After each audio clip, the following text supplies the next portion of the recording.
This channel does not promote any violent, harmful, or illegal activities. All content provided by this channel is meant for an educational purpose only. অন্যদিকে ভোটের আগে রাতে বহরমপুরে উত্তেজনা 10 নম্বর ওয়ার্ডের মাছিমারা এলাকায় অধীর রঞ্জন চৌধুরী তৃণমূল ভোটারদের ভয় দেখাচ্ছে অভিযোগ অধীরের।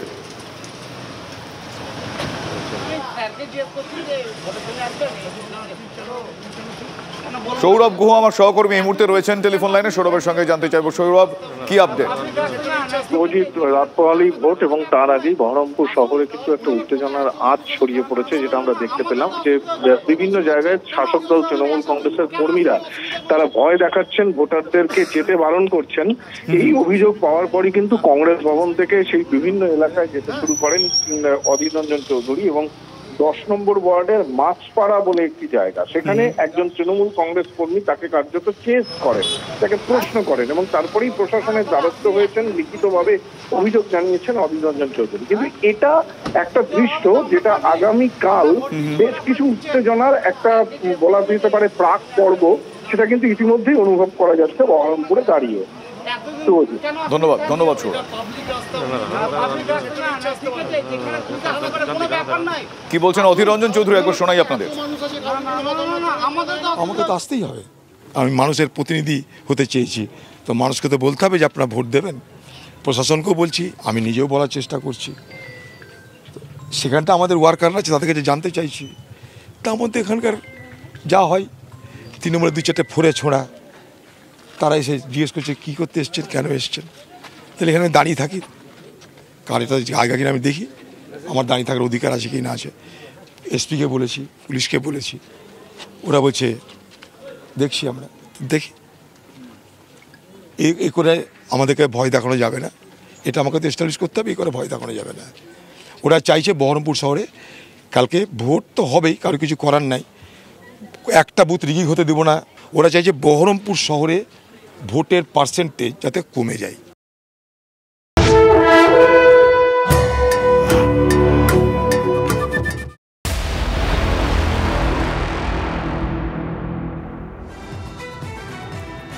সন্দেশখালী, এই সন্দেশখালীর নাম উচ্চারিত হলেই অনেকগুলো বিষয় সামনে চলে আসে, অনেকগুলো বিষয়। ভোটের সময় ইস্যু সন্দেশখালী, আর তা নিয়ে মোদি মমতার বাকযুদ্ধ। ভোট ব্যাংক ধরে রাখতে শেখ শাহজাহানকে রক্ষা করার চেষ্টা করছে তৃণমূল কংগ্রেস, আর এই অভিযোগ তুলে বাংলার শাসক দলকে নিশানা করলেন নরেন্দ্র মোদী। সন্দেশখালীতে টাকা ছড়িয়ে চক্রান্ত করছে বিজেপি, পাল্টা জবাব দিয়েছেন আবার মমতা বন্দ্যোপাধ্যায়। संदेशखाली में क्या हो रहा है ये पूरा देश देख रहा है। দিল্লি দখলের যুদ্ধে ইস্যু বাংলার সন্দেশখালী। রবিবাসরীয় ঝোড়ো প্রচারে মোদি মমতার মুখেও সেই সন্দেশখালীর নাম। আগে নিজের দিকে তাকিয়ে দেখুন, সন্দেশখালী মা বোনদের সম্মান কিভাবে নষ্ট করেছেন টাকার বিনিময়ে, লজ্জা করে না।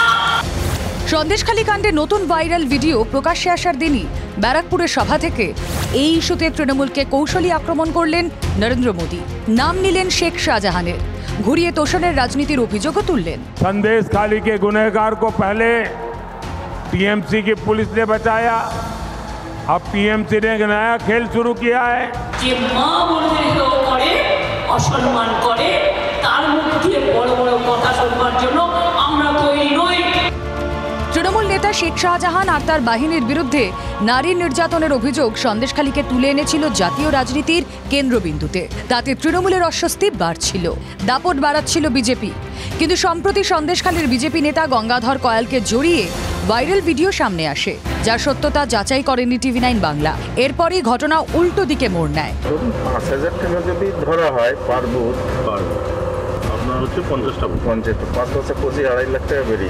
বিজেপির বিরুদ্ধে চক্রান্তের তত্ত্ব খাড়া করে তৃণমূল। ভয় দেখিয়ে ধর্ষণের অভিযোগ করানো, জাতীয় মহিলা কমিশনের চেয়ারপারসন রেখা শর্মার বিরুদ্ধে চক্রান্তে জড়িত থাকার অভিযোগ তোলে তারা। এমনকি যে শেখ শাহজাহানকে নিয়ে ইঙ্গিতপূর্ণ মন্তব্য শোনা যায় তৃণমূলের সেকেন্ড ইন কমান্ড অভিষেক বন্দ্যোপাধ্যায়ের গলায়। এখন এই ভিডিও দেখিয়ে আপনারা অভিযোগ করছেন পুরো ষড়যন্ত্র, তাহলে কি শেখ শাহজাহান বা যাদের সাসপেন্ড করেছেন তাদের সাসপেনশন তুলে নেবেন? না, সেটা তো দলের ওয়ার্কিং কমিটি ঠিক করবে, বাট প্রাথমিকভাবে আমাদের তখন দেখে মনে হচ্ছে দলগতভাবে আমরা যা সিদ্ধান্ত নিয়েছিলাম আরেকটু যাচাই করে যদি নেওয়া হতো তাহলে বেটার হতো। রাজনৈতিক পর্যবেক্ষক মহলের একাংশের মতে এদিন সন্দেশখালী ইস্যুতে শেখ শাহজাহানের নাম করে আক্রমণ শানিয়ে তৃণমূলের কৌশলকেই ভোঁতা করতে চেয়েছেন প্রধানমন্ত্রী।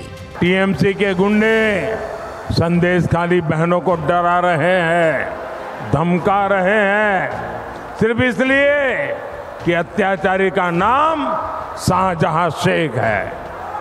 उसके घर से बम बंदूक निकल रहे हैं, लेकिन वोट बैंक को खुश करने के लिए टीएमसी उसको क्लीन चिट दिलवाने में जुटी है। লজ্জা করে না? এখনো সন্দেশখালী নিয়ে মিথ্যে কথা বলে যাচ্ছে। সন্দেশ তো আপনার জন্য অপেক্ষা করছে, রেজাল্টটা মিলিয়ে নেবেন। মা বোনেদের জীবন নিয়ে, তাদের বিষয় নিয়ে এত হালকা আলোচনা, এটা খুব খারাপ লাগে, শুনতেও খারাপ লাগে। কেন এটা করছে? কেন তৃণমূল করছে? কেন বিজেপি করছে? কার স্বার্থ রক্ষিত হচ্ছে আমি জানি না। নরেন্দ্র মোদীর রবিবাসরীয় প্রচারে উঠে এসেছে সন্দেশখালী। বসিরহাটে ভোটের আগে তৃণমূলও এই অস্বস্তি কাটাতে মরিয়া। শেষ পর্যন্ত কোথাকার জল কোথায় গিয়ে দাঁড়ায় সেটাই দেখার বিষয়। Bureau report, TV nine Bangla.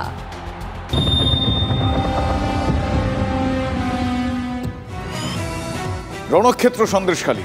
হ্যাঁ, মোদি মমতা বাকযুদ্ধের আবহে আবারও তুলকালাম কাণ্ড সেখানে। সন্দেশখালী বললেই অনেকগুলো ঘটনা পর পর আমাদের স্মৃতিতে চলে আসে। এবার বিধায়ক সুকুমার মাহাতোর সামনে তৃণমূল কংগ্রেসের স্থানীয় এক নেতা এবং কর্মীকে বেধড়ক মারধর করা হলো এবং অভিযোগের আঙুল এক্ষেত্রে সরাসরি উঠছে বিজেপির দিকে। সন্দেশখালী থানার সামনে বিজেপির তুমুল বিক্ষোভ প্রদর্শিত হলো, পুলিশের সঙ্গে দফায় দফায় খণ্ডযুদ্ধও বাঁধল। সন্দেশখালী আবারও উত্তপ্ত, দেখুন। टीएमसी के गुंडे संदेशखाली बहनों को डरा रहे हैं। সন্দেশ তো আপনার জন্য অপেক্ষা করছে। ভোটের বাংলায় কুরুক্ষেত্র সন্দেশখালী। মোদি মমতার বাকযুদ্ধ শেষ হতে না হতেই সন্দেশখালী ফের রণক্ষেত্র। তৃণমূল নেতাকে ধাওয়া করলেন মহিলারা, বেধড়ক মার খেলেন যুব তৃণমূলের কর্মী। কার্যত দর্শকের ভূমিকায় সন্দেশখালী তৃণমূলের বিধায়ক। দিলীপ বাবুর সাথে গেছিলাম বলে আমার আবার এটা হলো। আমাদেরকে ভয় দেখাচ্ছে আর বলছে যে সবাইকে এক জায়গায় করে সবার ভিডিও করব, আর বলছে 2000 টাকা করে মহিলাদের ফোনে মেরে দিচ্ছে। ভাইরাল ভিডিও ফুটেজ নিয়ে তৃণমূল ও বিজেপির চাপানুতরের জেরে গত কয়েকদিন ধরেই সন্দেশখালী ফুটছে। তৃণমূল ভয় দেখিয়ে নির্যাতিতদের বয়ান বদল করাচ্ছে, এই অভিযোগে এদিন সন্দেশখালী থানার সামনে বিক্ষোভ দেখাতে গিয়েছিলেন বিজেপির নেতা ও কর্মীরা। শুরুতে থানার সামনে এক প্রস্ত অশান্তি বাধে, ব্যাপক ধস্তাধস্তি হয় পুলিশের সঙ্গে। অত্যাচার করছে দিলীপ মল্লিকের অনুপ্রেরণায় আগে যারা ছিল শেখ শাহজাহান, শিবু হাজরা প্রসাদ, এনাদের জেলে যাওয়ার পরে আবার এনারা জেগে উঠেছেন, তো এনারাও খুবই তাড়াতাড়ি জেলে যাবে। বিজেপির অভিযোগ, ভিডিও বিতর্কের নেপথ্যে হাত রয়েছে সন্দেশখালীর স্থানীয় তৃণমূল নেতা দিলীপ মল্লিকের। বিজেপি কর্মীদের একাংশ ওই তৃণমূল নেতার খোঁজ শুরু করেন। এই ছবি আমরা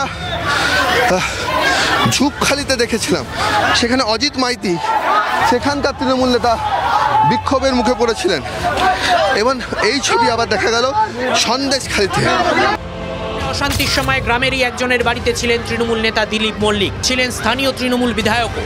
তাঁদের ঘিরে ধরেন বিজেপি কর্মীরা, আরও তেতে ওঠে পরিস্থিতি।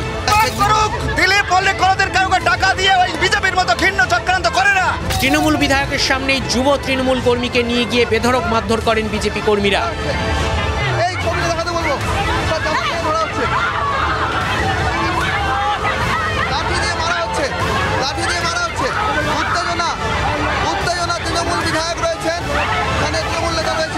মানুষের অভিযোগ শুনবো তো, মানে এতক্ষণ ধরে ঘেরাও করে মানুষের অভিযোগ শুনবো।